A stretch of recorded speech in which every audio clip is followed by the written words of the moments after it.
The history of innocent until proven guilty is a dicey one. Common law systems say the presumption of innocence is a legal right to the accused in a criminal trial. However, the 1787 Constitution of the United States does not explicitly cite the presumption of innocence against the accused, but it does attempt to uphold this through the 4th, 5th, and 6th Amendment. The idea behind this is that every person who is accused of a crime has the right to tell their side of the story and to argue their innocence. When warranted, the accused will face a jury of their peers who will pass the final judgment. This has been how we do things for generations. The first jury trial dates all the way back to 1630 in Plymouth, Massachusetts, when a colonist was accused of murdering an acquaintance of the Mayflower. But what happens when there is no trial? When there is not even an arrest? When the world has decided someone is guilty without giving the accused a chance to rebuttal? Well, then the people become the judge, jury, and executioners. And stories like the one of John Tornow, the wild man of the Winoche, become our history. Welcome to National Park After Dark.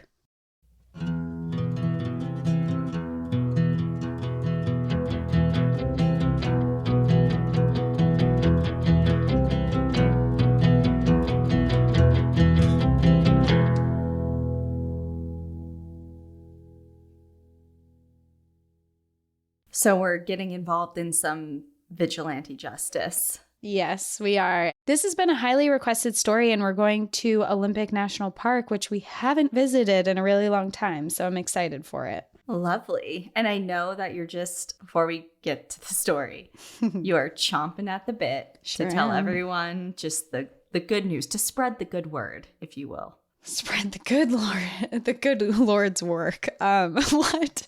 Okay. Yes, I am. I have been saying for months and months now that I really, really have wanted to get an Antarctica trip going. And if you're on social media, if you're on Patreon, you've already seen this, but we have officially convinced Trova Trip to allow us to take you all to Antarctica. And we are launching the trip. We have the link in our show description, so go click on it now so you can follow along and look at the itinerary. But it's really exciting. We're going to be launching this to be open to book on September 8th at 9 a.m. Pacific Standard Time, 12 p.m. Eastern Standard Time. So it's not available to book yet, but you can look at it. This is, I will say, is the most expensive trip we have ever launched. And we understand that it might not be doable for everybody, but we wanted to give everyone a huge head start to be able to plan and pay for this over a long time, because you can do payment plans with this. So this trip actually isn't going to launch until March 9th of 2025. Yeah, that's when we're going. Is when we're going, yeah. Yeah. So huge heads up time as far as preparing if this is a trip that you sign up for. But also we just wanted to give a couple weeks head time, because we've learned over the last handful of trips that we have launched, it seems to be a mad rush, and it's like we announce it and then they go on sale like, a day or two later, and people are just kind of caught off guard, and it's crazy. You guys are nuts. So we wanted to give you a few weeks to think about it. I don't know. Did I say how much it costs already? No, you just said it. Am I avoiding it? You're avoiding it. Okay. It's $12,600. Oof, everyone go ow with me. I know it's expensive, but this is the trip of a lifetime. And I'm talking about, this isn't our typical camping trip, hiking trip, whatever. We're going to be taking a luxury cruise ship from Ushuaia, South America, which you'll also have a day to explore the most southern national park in the world, which is just insane in itself. And then we're going to be hopping on a luxury cruise ship to Antarctica, where we're going to get the chance to see some amazing wildlife. And not only that, but we're going to be on a cruise ship with biologists who are studying the area. And we're going to be able to have the chance to attend lectures from these biologists. And they have a citizen scientist program where we can actually help collect data while we're down there for them. So we're going to be fully integrated. This isn't a typical travel experience. This is defined as a full-on expedition, which I cannot tell you how excited I am for this, because Antarctica just feels so unreachable to me. So the fact that this is real life and we can help you all get there, because for me, I'm like, I'm never going to go to Antarctica. That's crazy crazy. How am I going to get there? It's like, actually, we're going to take you on a really nice boat where they have yoga and really good food and science lectures and comfy beds. There's a library. There's a library for the bookworms, fellow bookworms. It's kind of just like, not only is it a trip of a lifetime, bucket list destination worthy, it's also a really nice blend of travel styles and experiences. A lot of our trips seem to be, just by nature, it's like you're going on a hiking camping trip, period. We are hiking and camping and staying in tents. This is the least intensive for physical activity of any trip we've ever launched because there's little to none required if you don't want. Right. There's opportunities for it, but you don't have to. And there's also, a lot of our trips, some of our trips were focused more like Egypt, of more like history based and going to museums and this and that. And this trip is just a blend of everything. Like Cassie said, there's lecture opportunities, data collection opportunities. There's opportunities to just chill on a luxury. There's penguins. There's penguins. Sorry. There's penguins. There are penguins. Book now. There are penguins, like real ones. And there's obviously opportunities to get off the boat. You can camp on the ice if you want. There's snowshoeing. Weather depending. Photography opportunities. There's snowshoeing. Obviously the itinerary will spell it all out for you. It's the longest trip we've ever done, as well as the coolest, I would say. Yeah. It's the most unreachable destination I think we've chosen, and we're getting there. Mm-hmm. So we have a couple things for you to check into. So number one, of course, the Trova trip page that has our day-by-day itinerary broken down, just kind of a snapshot of what to expect for that particular day, different activities, things like that. But we're also going to post on our link tree through our Instagram, which we'll also link in the show description of this episode. We have how long is it? I think it's like 35 pages. A PDF file that details everything for you so you can see exactly what you're paying for. Yep. So it's 35 pages worth of not only itinerary breakdown, but also information about the boat, pictures of your accommodations, information on the citizen science program that Cassie spoke about, also the different efforts as far as operating responsible travel while in Antarctica. A lot of people have questions about that, especially being on a bigger ship. So there's just 35 pages worth of information. If this is a trip that you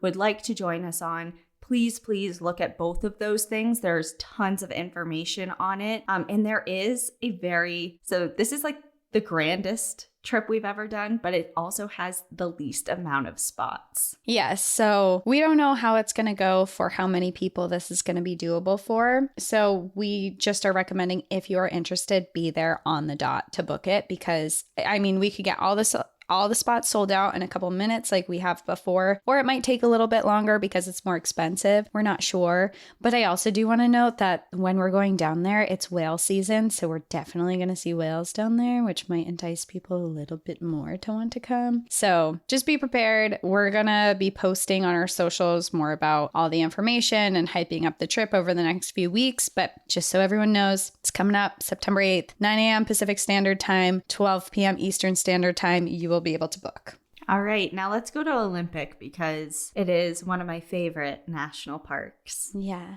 everyone's here for the story, so let's go into it.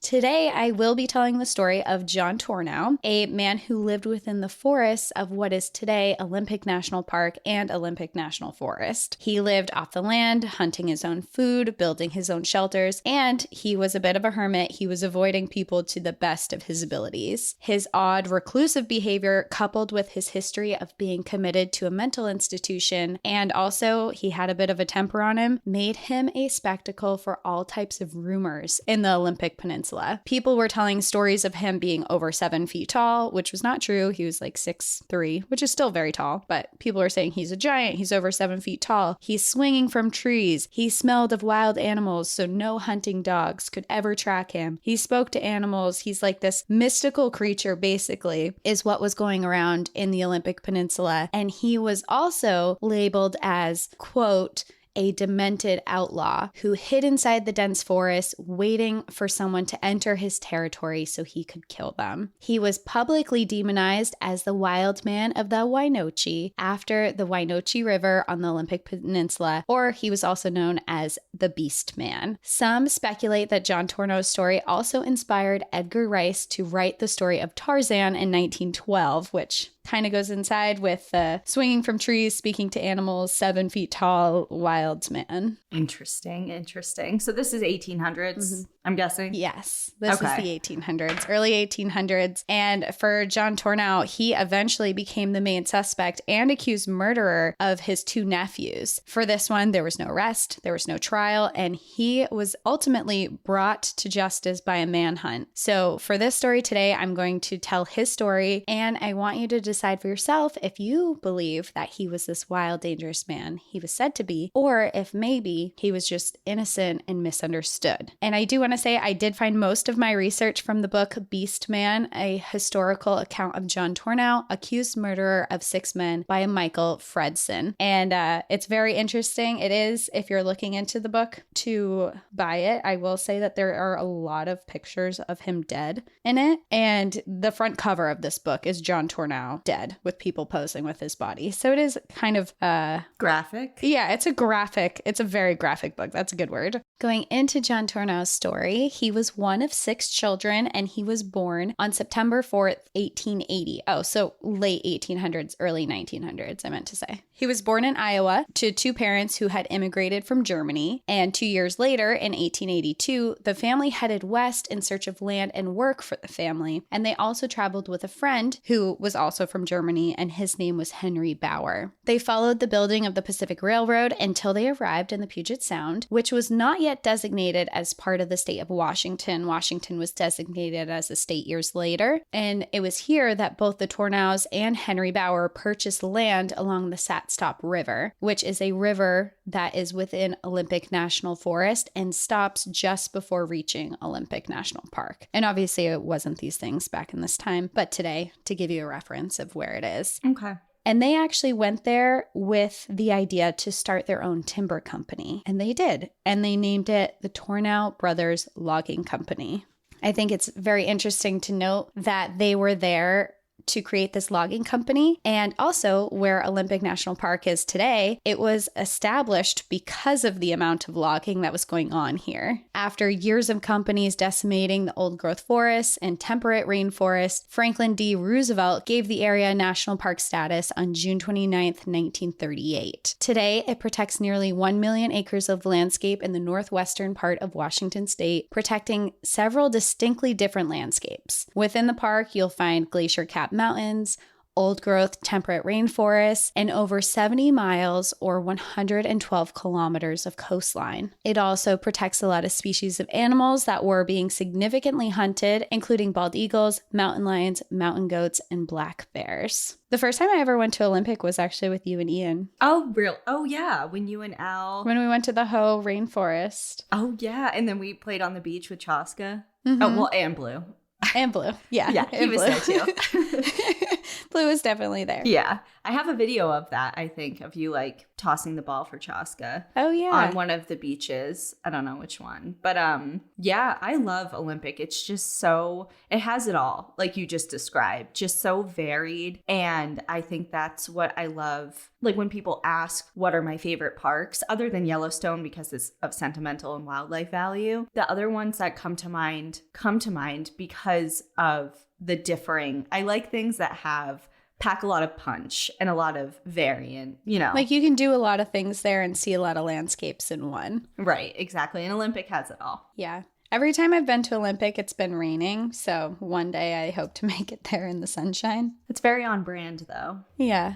One day I hope to see it all, though, because it's usually covered in clouds and I can't see all the mountains. But it's very pretty and I like it there a lot. And the Hoh Rainforest was like top of my list for years. I was like, I have to go here. I have to see it. So when I actually got to go there with you and Ian and Al, I was like, oh my God, I'm here. I made it. I did it. But anyway, going back into John Tornow's life and information about his family, I want to kind of give a backstory to his family because it's going to be important going into his story. In 1884, Henry Bauer, the family friend, took John Tornow's sister, Anna Marie, whose nickname was Minnie, who was 13 years old at the time, as his child bride. Gross. 2 years later, Minnie gave birth to a daughter. 6 years later, she had two twin boys, William and John, on July 6, 1892, and shortly after, she gave birth to another daughter. The Bauer and Tornow family remained very close, working and living alongside each other. When John was able, his father would take him out to the woods to explore and taught him how to hunt. He taught him about logging and also surviving in the outdoors. From a very early age, John was an excellent shot with a gun, and he was considered to be an excellent woodsman. He just thrived out here, and it was noted throughout his family that he was this excellent woodsman. It was also noted that he was a little bit odd. He was always a little shy and mostly just spent his time in the outdoors. However, when John was just 10 years old, he contracted German measles, which is also known as rubella, and is a viral infection that is spread from person to person and causes a rash that spreads on the face and the rest of the body. And this disease can range from mild to severe, but for John, it was very severe. This disease can cause swollen lymph nodes, fever, sore throat, fatigue, inflammation of nerves, and in severe cases, it can affect the heart and brain. Because of the severity that John had this case of measles, the doctors for hours didn't think he was going to survive. After he did survive the illness, doctors said that his life was very narrowly saved and that, quote, no human frame can withstand what he withstood and be the same. The doctor then went on to say that he will be deficient in body or in mind. And this happened to him when he was a child?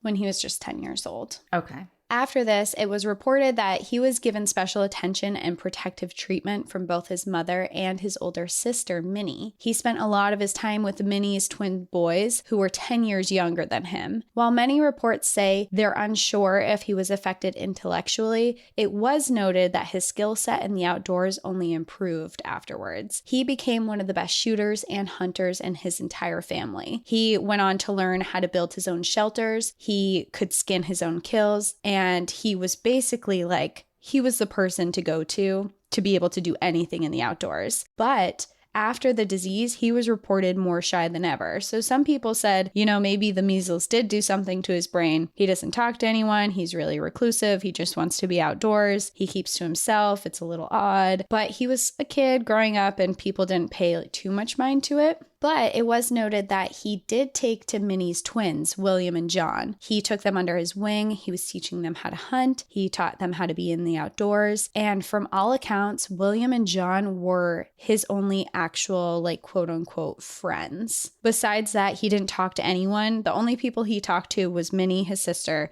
and then her two twins, William and John. Okay. For a while, John and his father worked as hunting guides, bringing guests onto their ranch and out to find their own kills. And part of John's job was to make sure that each guest came back with their own hunt. And for this, it was kind of cheating, which we see a lot in different hunting ranches now, that he would take them out and let them shoot at whatever game it was. And if they missed, John would kill them. And it would still count as their own. They'd be like, yep, you got it. As I said before, John was an exceptional shot. His father had given him a Winchester rifle as a teenager that had no front sight, and John actually mastered firing from his hip and never raising it or aiming with his eyes. And he was also reported to almost never miss. So he's literally just picking up this gun, putting it up against his hip. It just reminds me of this town ain't big enough for the two of us, and you just have your little guns in your hip. Like an old Western movie. Yeah. Like an old Western outlaw. Well, that's how John was. He could just shoot and hit whatever he was aiming for. Along with him getting along with the three people I already stated, he always had his favorite hunting dog with him as well. And this dog happened to be the scraggliest, most unkempt of the family's hunting dogs, and it was a mutt named Cougar. In one story, John led a hunting party to shoot a deer from a long range. All three members of the party missed, but John raised a semi-automatic rifle and rapidly fired 5 times, killing the deer. Later, they discovered all 5 bullets had pierced the deer through its heart. What? Yeah. And that might just be a rumor. There's a lot of rumors that are going on about John, which we'll get into. So it could just be one of the rumors, but he was a good shot. And that was one of the things that was said about him. For the most part, John would spend his days out in the woods alone, only accompanied by Cougar. The two of them would head off into the woods for days at a time when John was a kid, but as he got older, by 17 or 18 years old, they would spend sometimes months out in the woods alone. Occasionally, John would hunt beaver, deer, cougar, and elk with some others in the area, but for the most part, he just stuck to himself. By the 1890s, the Tornow's farm and logging company cutting big timber in the area had become extremely successful. John would work guiding hunting trips, but he also spent a lot of his time within the family logging company. Living off very little means, John saved almost all of the money that he made, splurging only on ammunition for hunting, and this essentially made him one of the richest members of his family. By May 4th, 1905, John's parents had paid off the mortgage of their ranch they had bought on the Olympic Peninsula, and their company continued to thrive. However, both of his parents were now a lot older, and they weren't in great health. This caused John's sister, Minnie, to move back into the ranch to care for their mother and father. Her children and husband also moved with her, and having her home meant that John was now able to spend more time with her twin boys. He would take them on overnight hunting trips, and John took them under his wing to teach them everything he knew about the wilderness. Minnie's husband, Henry, who would have normally taught his son these things, was too busy in the logging companies and wasn't home very often.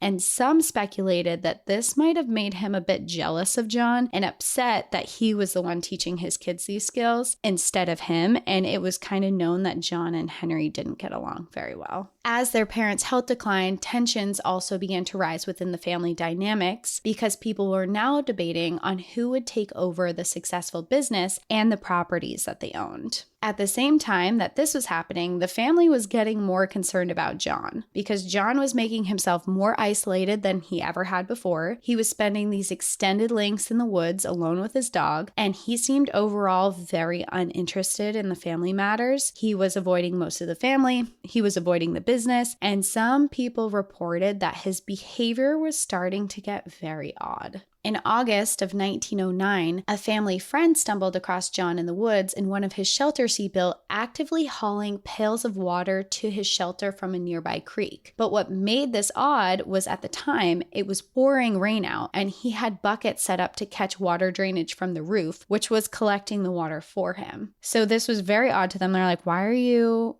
going to the river collecting water when you have tons of water right here and it's pouring rain out right now? So reports of these odd behaviors started making their way back to the family, and they started worrying about his mental health. Collectively, the family decided to commit John to a mental institution. And not only that, they decided that they would use his savings to pay for it without his knowledge. Oof, yeah, not a good way to keep the peace among family members. Yeah, it's like, okay, you're being a little weird, so we're gonna make you go to this hospital and surprise, you're paying for it. Years after this happened, his older brother was quoted in an interview saying, and I got this from the book that I researched most of this from, he was quoted saying, "It was in that act that the family made the one mistake which possibly led to John's taking up the life he finally did. It was decided he should go to a sanitarium. They took that money of his to take him to the sanitarium and to pay his expenses. When John found it out, he was very angry and told them that they had no business to touch his money. He told them he would live his own life as he pleased and he would have no more to do with them. And hereafter, they were to leave him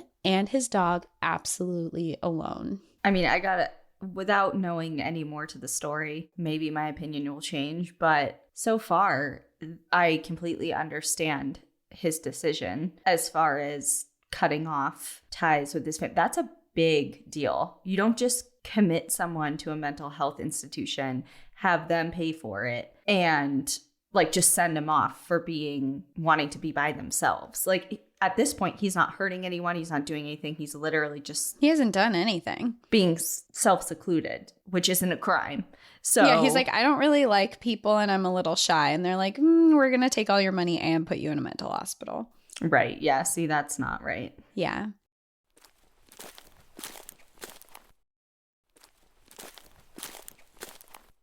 And I always have to put a warning for this. There is a little bit of violence towards animals and dogs that pops up, but I promise it's very short and there's way more to the story. This is a very long story and I apologize that this happened, but I had to put it in the story. Don't even tell me it's cougar.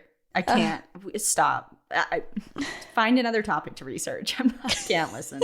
Like, the episode is over. There are some speculations on why the family forcibly committed John. Some say it was out of concern for his well-being and the fact that he was becoming a burden on the family, while others speculate it could have been motivated by money and business. Around this time that John's parents passed away, they left the estate to him and his family. And John was being very reclusive and not associating with the family that much, and he refused to sign paperwork handing over his portion of the company and allowing logging to continue. So he was actually costing their logging company money, and he wasn't signing over important documents within the company. Some speculated that the family also wasn't comfortable with the amount of money that John had and what he could do with it. In the spring that following year, John was released after being declared quote unquote cured and returned home, and he was obviously very angry. One of his first stops was to buy ammunition for hunting, and in this interaction, he told the store clerk that he would get revenge on his brothers for stealing his money and committing him. And he also said that he would never step foot inside his family's house again. Unfortunately, when John returned to pick up his loyal companion Cougar, he found out that while he was away, a family member had shot and killed him. He was told that they shot him because he was too old to keep up on their hunting trips and they were tired of waiting for the dog. Oh my God. I know you said it's a small part, but that's rough. Yeah. To imagine. And the next part's not great either. Oh, I thought it was over. Okay. John was obviously heartbroken. This was his companion who he spent all of his time with. And in immediate retaliation, he shot and killed the family's best hunting dog. And he told them, "I'm never leaving the woods alive again." And then he took off and retreated into the woods. What's the saying? An eye for an eye makes the whole world blind. Mm-hmm. From then on, John lived in various shelters he had previously built out in the woods, and he began hunting and trapping his own food. He had minimal contact with anyone in the family, and he was even hostile to the people who did enter into the woods. In one instance, some of his cousins came to visit and ask him about family matters and financial documents that they wanted him to sign. And not only did he refuse to sign them, but he stated that if anyone came onto his property and disturbed him again, he would kill them. It wasn't long before rumors about him flew around town. People labeled him as quote unquote demented and a man who lived in the woods that was to be absolutely feared. There were embellishments of his character that spread like wildfire. He was rumored to be, as I said before, 7 feet tall. People said that he was mostly naked, he swung from branches, he spoke to animals, and he was this lonely hermit in the woods. And overall, the people in the surrounding areas started to become afraid of John, and there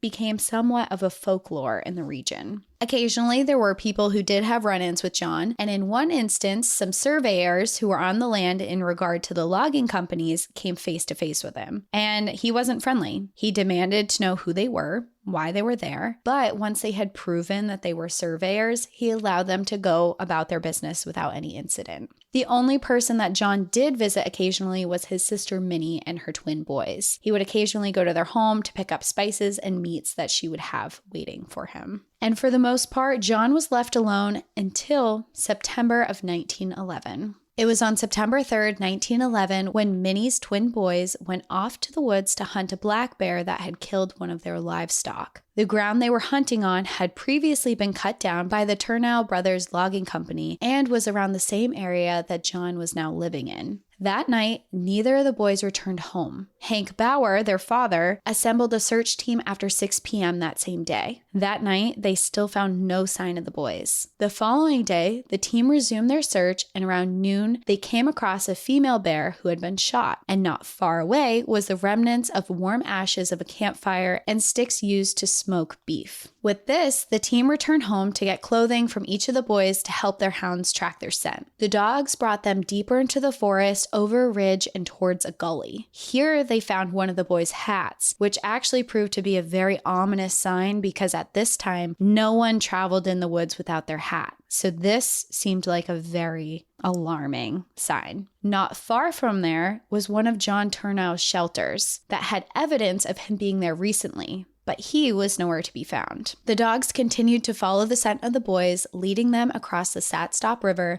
until the dogs started acting strangely and refused to move forward. The sheriff leading the scene didn't see anything and called off the search for the evening. That afternoon, the sheriff issued a warrant for the arrest of John Tornow on the assumption that he had kidnapped the boys. The following day, the dogs led the sheriff and team to the same point they had the day before, stopping and refusing to move. But this time, the dogs started digging at a pile of leaves and loose dirt. When the team started digging, they found a shallow grave with one of the twins. He had a visible gunshot wound through the heart. Moments later, the dogs found another scent and followed it to where they uncovered the other sibling in another shallow grave with a gunshot wound to the abdomen and a second one through his heart. Immediately, speculations went to John Tornow. Investigators believed it was possible that while the boys were out hunting the bear, and because of the proximity to John's camp that the dead bear was, it was possible that the boys missed and shots could have barreled overhead into John's camp. They theorized that John believed the boys were firing at him and from a long distance away, and known as a great shot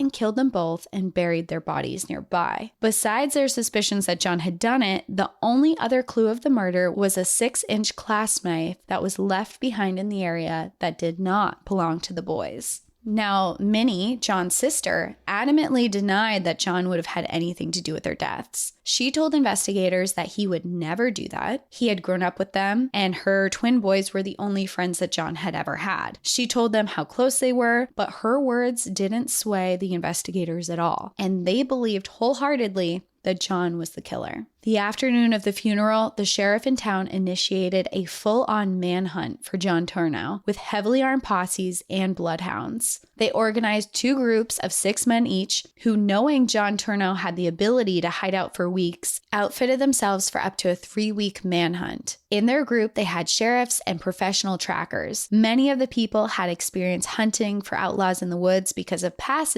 incidents of people breaking hunting game laws and being arrested in the Olympic Peninsula. The first days out, starting September 11th, showed no sign of John, and it was clear to them that he had fled. Each camp of his they arrived to showed no sign of him being there at all in the recent days. Meanwhile, the story of the demented hermit living in the woods had made headlines in all of the newspapers, and it wasn't long until people started reporting that they had seen him. On September 14th, the Daily World reported that 2 loggers who were working along the Wiska River near Aberdeen, Washington, saw a man fitting John's description. They described him carrying a gun and wearing an overcoat with pockets that were bulging from both sides, which they believed were filled with ammunition, but didn't actually see inside the pockets for themselves. When they saw the man, he disappeared into some brush in the forest. On September 18th, the Aberdeen Herald reported that a man who matched John's description was begging for food at a logging camp at the upper Satsop River, but when the sheriffs arrived, he was nowhere to be found. Then,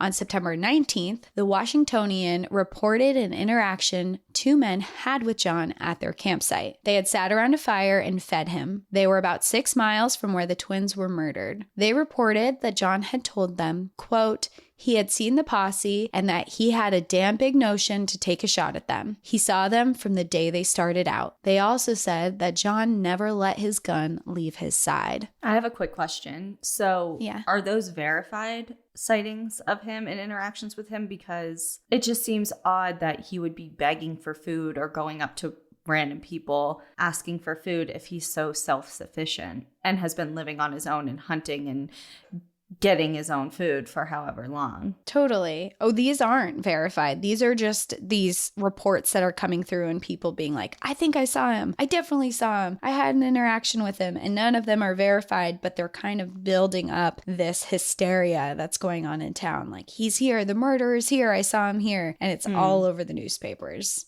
Okay. And once this article came out that there was a full interaction, they believed that based on where the location happened, that John was heading further into the wilderness, and they sent off a manhunt to scour the area of Mount Olympus, which is the tallest and most prominent mountain in all of what is Olympic National Park today. It stands at 7,980 feet, which is 2,432 meters, which doesn't sound like a lot, but Olympic also starts at sea level. So when you're going from sea level to almost 8,000 feet, that's a significant change. And it's a huge mountain with varying weather and snow. And we talked about their snow-capped mountains. This is definitely one of them. That whole area kind of looks like a little Switzerland. Yeah, definitely. You're like in the Alps of Washington. Yeah. Well, the crews that were sent out here hiked over the mountain, descended steep cliffs, and had to endure large amounts of snow. One of the sheriffs even slid almost 1,500 feet down a snowy cliffside, but was thankfully uninjured. Their efforts, though, showed no sign of John at all. And later, they found out that the whole story of interacting with John was a lie. These people had just made it up to contribute to the hysteria that was going on.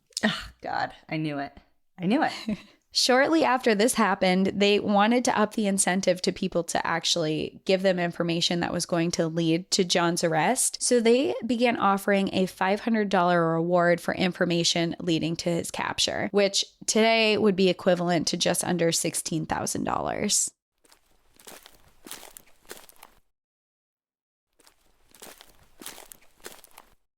Months went by and the story of John was still running rampant in the media. There were various sightings of him, and the manhunt to finding him was still going on, but was yielding no clues. These so-called sightings had them searching a 10,000 square mile area. His sister Mary and her husband sold the portion of their land and ranch in November of that year, and they moved to California and never came back. And whether that was because of the loss of their children or a business venture, might have been both, but they just kind of a couple months after this happened up and left. From then forward, any mishap that happened in the Olympic Mountains was blamed on John. In one instance, a group of trappers woke up to their hunting shack in flames. With no evidence or seeing John at all, they immediately assumed that it was John who had lit it on fire in the middle of the night. And that became a running thing. Anything that went wrong, if you were in the Olympic Peninsula in the mountains, it was John. John was out there messing with everyone. He was going about everyone's business. He didn't want anyone there. He was trying to scare everyone. No one wanted to go into the mountains because they thought John was going to be there and try and harm them. So search parties continued through the winter for John, and everyone knew that he was likely surviving just fine. No one was like, hey, it's winter. No way he's going to survive this. Conditions are horrible. Everyone was like, he's out there. We know he's out there. But there was no signs of him at all. Like nothing. It wasn't until that following March, 6 months after the manhunt had begun, that the crew finally found their first sign of John. Two trappers who were also sheriffs, Mackenzie and Elmer, who had been on the search parties as well, were working in Oxbow, an area right at the borders of Olympic National Forest, when they spotted a thin swirl of smoke coming from the trees. The pair was so excited for this, they locked their bloodhound in a vacant shack, and without waiting for reinforcements to come with them, packed out ammunition and headed through the thick underbrush and massive fir, hemlock, and spruce trees in hopes of being the ones to capture John Tornow. 4 days after the pair entered the woods, they were reported missing. Concerns really arose after their dog had been found, had gnawed its way out of the shack, and ran off into the woods to find his owners, only to return a couple hours later. While the two men were experienced in the outdoors, basically everyone was unmatched to John, and it was clear that he wanted to remain hidden in the woods. So knowing that they had gone out after him was very concerning. When others who had previously known John heard of their disappearance and the two's journey to try and apprehend them, they stated that if they wanted to capture and arrest John, they needed to make sure he was, quote,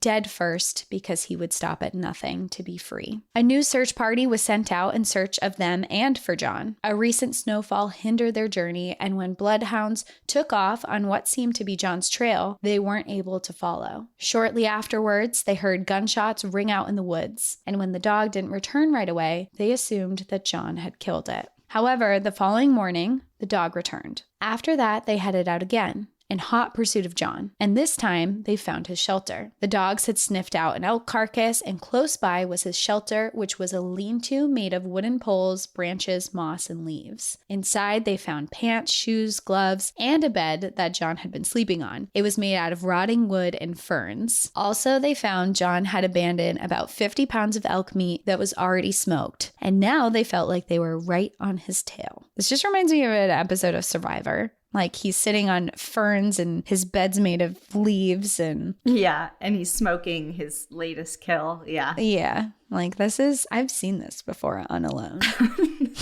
And now we're at Alone. Yeah. It's like, I know how to do this too from my excessive binge watching of Alone. Right. Yeah. It's like, I could also do this easily. Easily. My Do you ever watch those shit? My toxic trait is thinking that I could survive in the Olympic Peninsula wilderness like John Tornow. Someone make it a meme. Have you ever watched like those shows and you're watching and they're surviving in the wilderness doing these crazy skills and you're just sitting there like eating a bag of chips or whatever and it's like, oh, idiot. Or they like shoot to miss. They like miss their shot on like a squirrel or something and you're like, oh, come on. Come on. Meanwhile, you picked your chicken up at the store earlier that day. You're sitting on a couch with a heater. Meanwhile, I've never shot a bow and arrow after, like YMCA camp when I was 10. Like, I mean, we all do it, I feel like. Me too. Well, only a couple days later, on March 16th in 1912 at 11:30 a.m., one of the sheriff deputies found the bodies of the two trappers who had gone out alone looking for John. They were found in a shallow trench filled with Devil's Club, which if you were on our Alaska trips, you know exactly what that is. It's a plant that if you touch it in sunlight, it like causes this crazy rash on you and then is also really good for medicinal purposes. I'm pretty sure everybody got some sort of Devil's Club salve or tincture or lotion or potion, after learning that on our hikes. Yeah, I got a salve. Well, they found them buried in a shallow grave and they were in the shape of a T. And the way in which they were buried resembled the same way that the twins had been found. They had each died of gunshot wounds and one of them had died with their face frozen in terror. In their recovery, they found that John had stolen some of their clothing, their guns, and ammunition, along with a compass, waterproof trousers, boots, a hat, and their watches. Allegedly, because we don't know if it's John. But it's looking kind of favorable to be John. It's not looking good for John. Let's just say that. Yeah, it's not looking good. The following day, they initiated the recovery effort for their bodies. And to give you an idea of how far into the backcountry they were looking for John, they covered over 100 miles on horseback to bring these bodies back to the nearest town. And to do this, they had taken the two men's bodies, slung them face down on pack horses, and brought them out. This story was published throughout all the newspapers in the area and declared the two men the, quote, victims of a devil in the woods. And in memory of the slain trapper deputies, a plaque at the courthouse was put up commemorating their heroic deaths in pursuit of the dangerous John Tornow. From then forward, it was decided it was too dangerous for anyone to travel alone or in pairs in attempts to apprehend John. They instilled a rule that there needed to be a minimum of 4 people to pursue him for their own safety. Their hunt continued, now with 2 posses, one of 6 men and one of 15, and the reward for his capture and conviction was up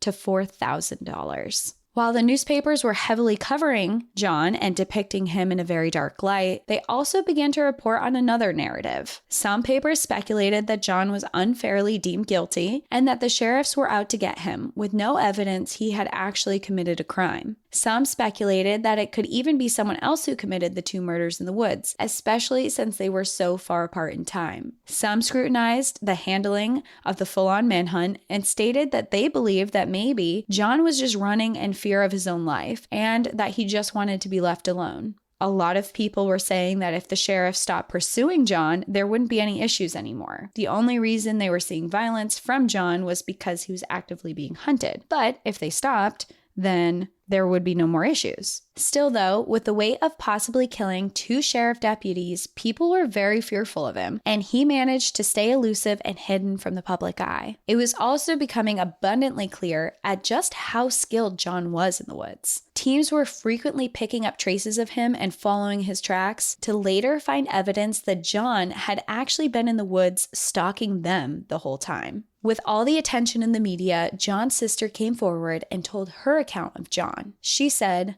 John Tornow, who is my brother, left home in the spring of 1910 because of trouble over a blind dog killed. He was not dressed well, wearing overalls, a flannel shirt, and a fair pair of shoes. We never heard of him until the following fall, when he came to our home. Then he was pretty well dressed, wearing a good flannel shirt, good trousers, and good shoes. His hair was long and hanging well down to his back, and I cut it for him. He did not need shaving, and when I asked him how he shaved himself, he said that he had an outfit up in the hills.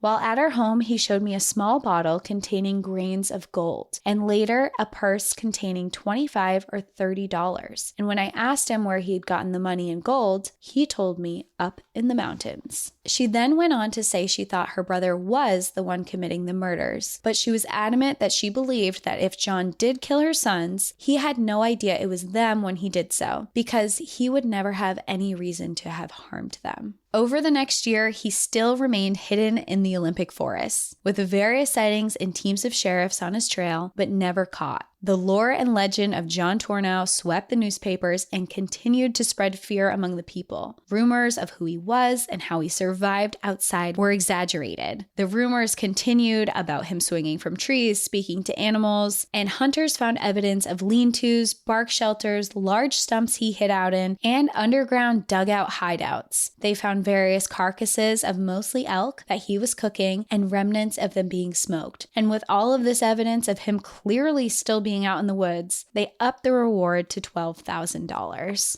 Okay, so this is, am I getting this right? When I've never seen them, but Ian was a fan of the movies, the John Wick movies. Isn't it all about this guy who goes on a killing rampage because someone killed his dog? It is, but I think he's in a city. Okay, I'm just saying it's But still, he's giving John Wick vibes. He you know sure what, is. though? Don't touch my dog. Touch my dog, all bets are off. Anything goes. Well, John Tornow is the original John Wick, apparently. Maybe he's the inspiration behind Tarzan and John Wick. That is it, right? John Wick. Yeah, it is. Okay, yeah. With Keanu Reeves. That is so funny. It's not funny, but it's just the similar parallels. The irony. Meanwhile, while all this was happening, John was also severely impacting the logging businesses in the area. Logging companies were estimating that the timber in Olympic forests were worth hundreds of thousands of dollars, which in today's money would be upwards of $10 million.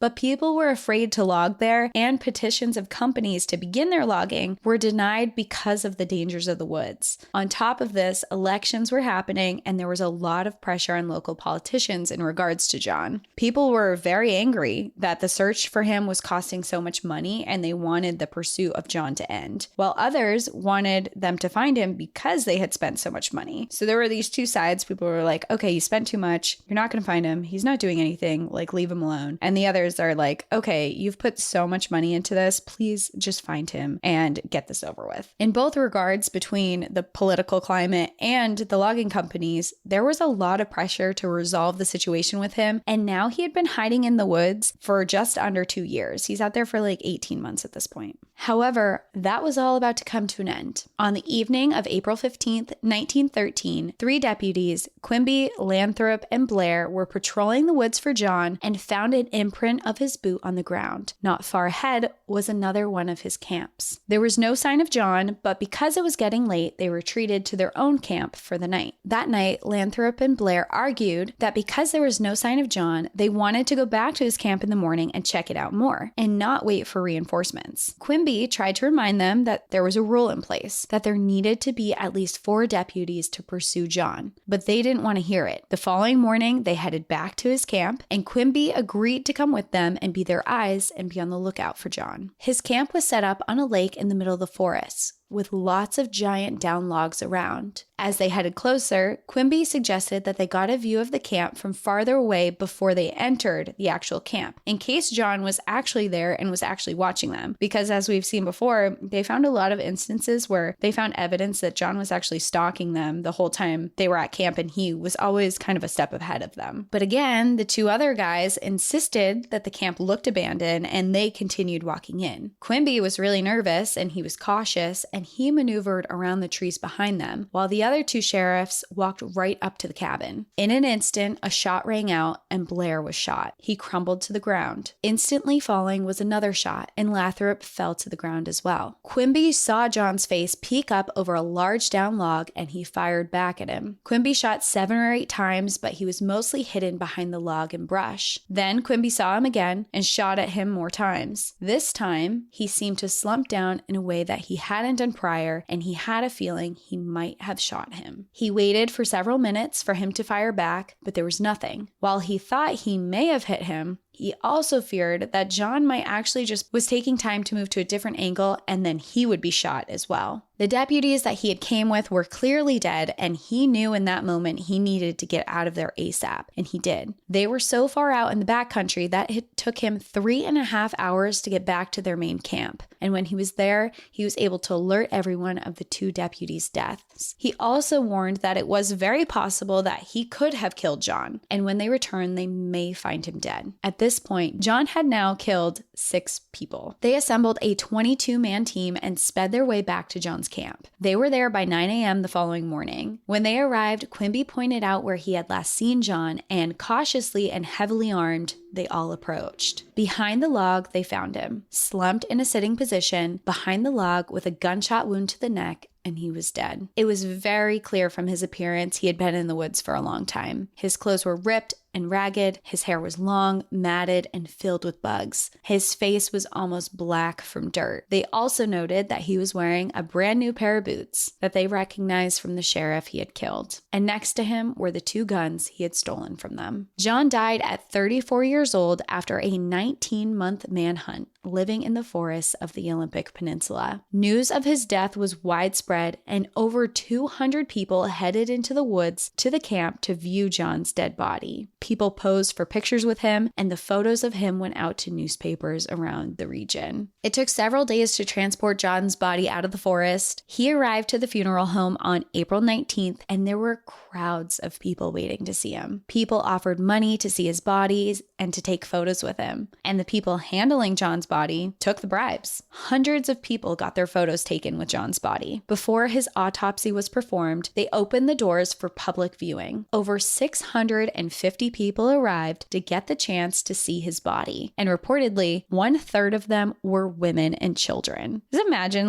that's your family outing for the day. Let's go see. It was the talk. You're I would do it.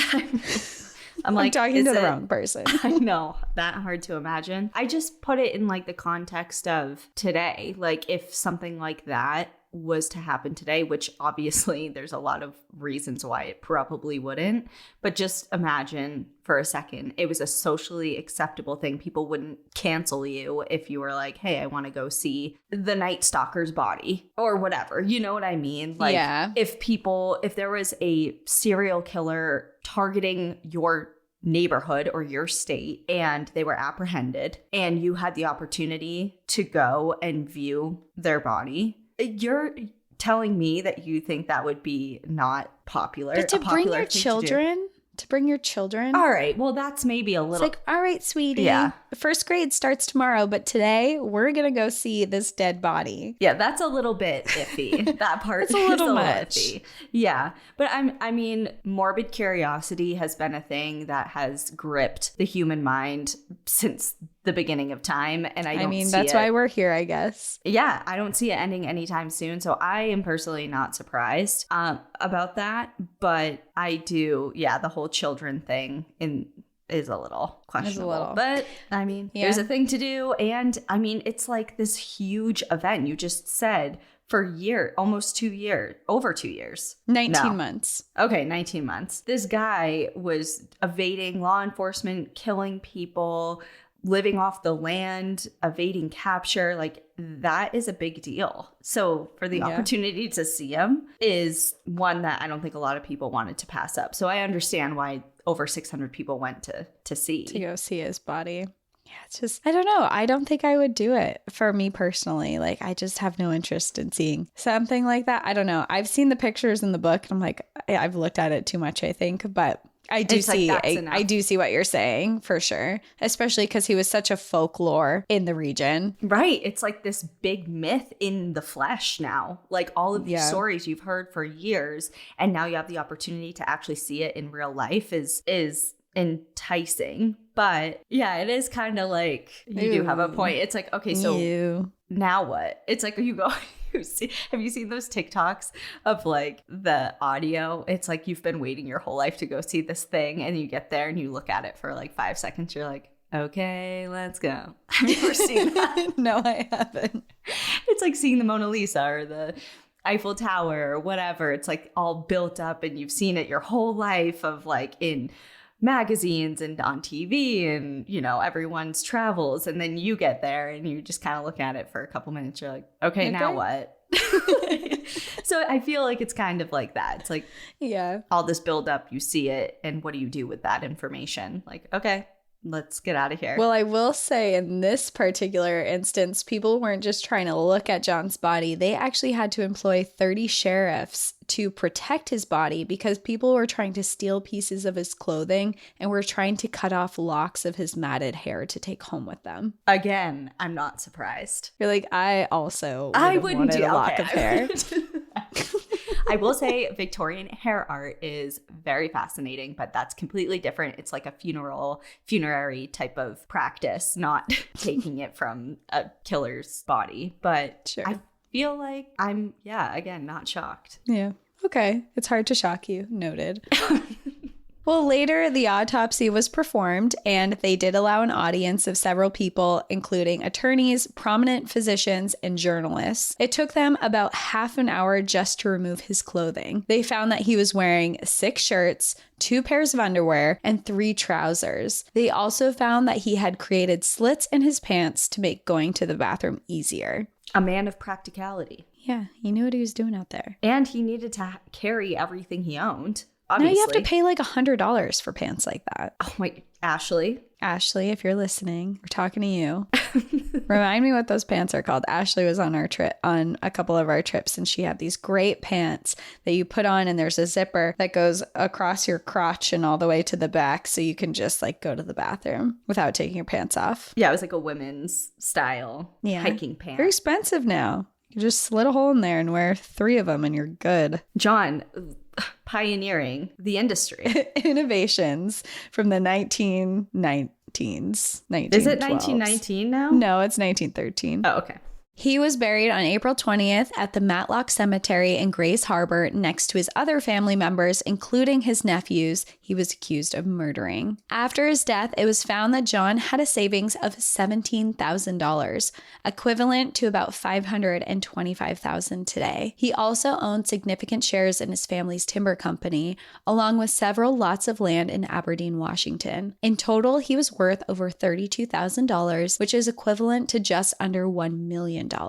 His surviving siblings split his worth between them. Today, John still serves as a legend in the area, with many debating his innocence. Some say, no justice, no trial. Others believed he deserved what happened. And many believe that John was actually the victim here, and much of this situation was inspired by greed. John was the owner of a lot of land to be logged, and when he disappeared into the woods, there wasn't anyone to sign the papers to make that happen. And I'm just curious on what your thoughts are. Do you think that he was like a mentally ill person in the woods murdering people, or do you think that he was a victim? I think 2 things can be true at once, right? So I think I align was it Minnie who said it, that her gut feeling was that if John did kill the twins, it was a case of mistaken identity at first. And then, of course, he did murder the 4 others. Like, I think for sure he definitely, obviously there's a confirmed 2. Did all of those things. Yeah, I think for sure he did do all of those things. At first, in the very beginning, I thought maybe he took the blame for somebody else as far as killing the twin boys, but I changed my mind. I think he did really kill 6 people for sure, but how it all unfolded and what his true intentions behind that were, I think it's something that was maybe a big mistake that got out of hand and out of control. And he was just committed to it now. Like he said before, he's not coming out of the woods alive. So maybe he made a really awful mistake and then just really leaned into it. You know what I mean?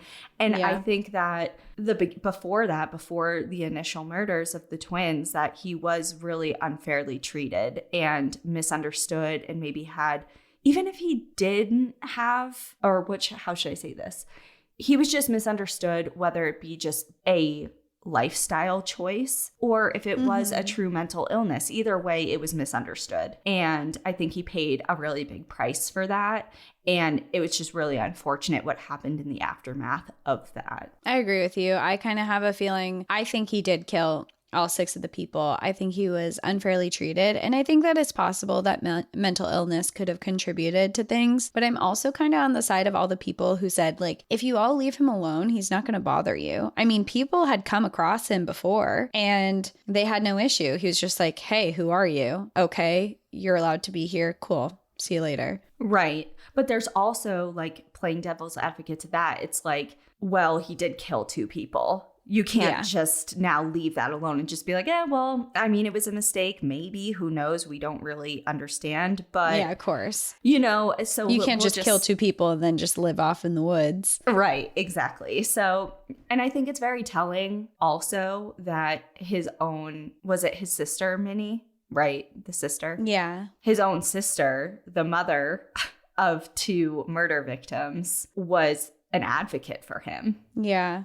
She's like, I know he wouldn't do this on purpose. Yeah. And she kind of stood behind him, yeah. And who knows, maybe he did have some sort of, something happened and he did kill them intentionally. But I don't know. It's obviously a big gray area, but that's my stance on it. And obviously we'll never know. But Washington really went off with the taking justice into their own hands. They sure did. Yikes. I mean, I guess if you're in a shootout, what are you going to do? What are you going to do? He didn't really leave them with much of a choice either to arrest him. But he did say, like you said, he's not coming out alive. So, and he did not. Right.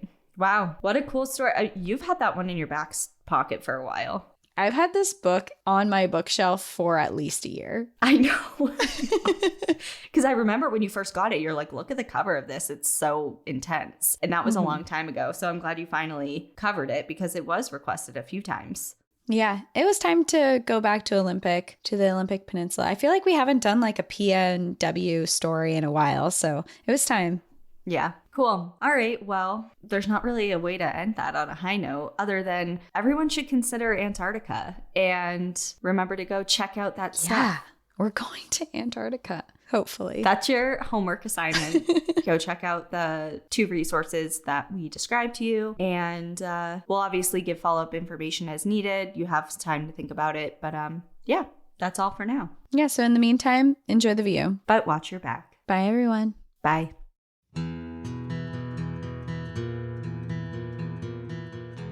Thank you so much for joining us again this week. If you have a trail tale or story suggestion, send us an email at stories@npadpodcast.com. Follow us on Instagram and Facebook at National Park After Dark and on Twitter at NPAD Podcast. Join our Outsiders Only community on Patreon or Apple subscriptions to listen ad-free, unlock monthly bonus episodes, and exclusive content. And remember, when you support our sponsors, you are supporting our show. For our exclusive discount codes and source information from today's episode, check out the show notes. For more information on our show, our book recommendations, merch updates, and more, visit our website at npadpodcast.com. And please rate, review, and subscribe from wherever you listen to podcasts.